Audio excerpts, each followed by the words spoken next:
The first thing I'd like to go to is sort of a recurring story we've talked about before on this podcast, and Japan's essential answer to Trump, which is Governor Saito. He was the former and once again governor of the Hyogo province in Japan. To give you sort of a recap of this story, he was accused of sort of bullying and abusing his power and potentially taking gifts from business leaders. There was a bit of a scandal around that. He was sort of invited to resign. He refused to resign, and then the local prefecture government had a vote and forced him to stand down. And then there was then a runoff election, and he ran sort of a very, what you're being harsh, you would call a post-truth campaign. Some people have called it that. Or sort of a quite Trumpian campaign where he sort of stood up for himself and said, no, this is a campaign by the elites to oust me. I've done nothing wrong. There's a sort of an interest in getting rid of me. I'm not being allowed to do my job. I'm trying to represent the people here. And there was a strong social media campaign by him to back that up.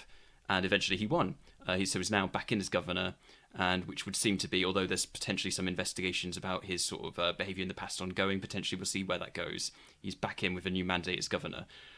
You might think that might be the end of the story for a while, but no, it seems this story has the legs to just keep going and going and going, and now there's a new element to this, which apparently his campaign, which of course was successful, he's got back in as governor, there's an allegation that he may have made payments, allegedly, to a PR firm. Basically, in Japan, under the election law there, you're not allowed to directly influence votes by paying others to campaign for you. You're meant to pay just for physical goods like posters, things like that. That's fine. Putting up a poster of your campaign is fine. But the people running it for you, for the most part, are meant to be volunteers. You're not meant to pay people directly to sort of win votes that way. But it appears what happens is, after he won, a PR the company that he's been involved with in the past put up a post claiming that they had a role in sort of handling media relations for him and making some of the campaign videos that he won based on. Now, he's responded by saying, and his lawyers come out and said, that's not accurate. Purely what he did is, though he's been involved with this PR firm in the past, all he's done is paid them for posters and goods. So he's not violating campaign law, is what he claims, even though they did make some videos for his social media campaign. But he claims he's done nothing wrong. He hasn't broken election law. And the PR firm essentially acted on their own volition to make videos for him. And the payments he made were only for, like I say, those physical goods posters, which you're allowed to pay for and then put up. That's fine under Japanese election law. That's what he's claiming. And the YouTuber, the head of the NHK party, Tachibana, he was very pivotal also in him making lots of videos and campaigning for him. He's been very quick to distance himself from this and said, I was not involved in directly campaigning for him. I don't know about any of this.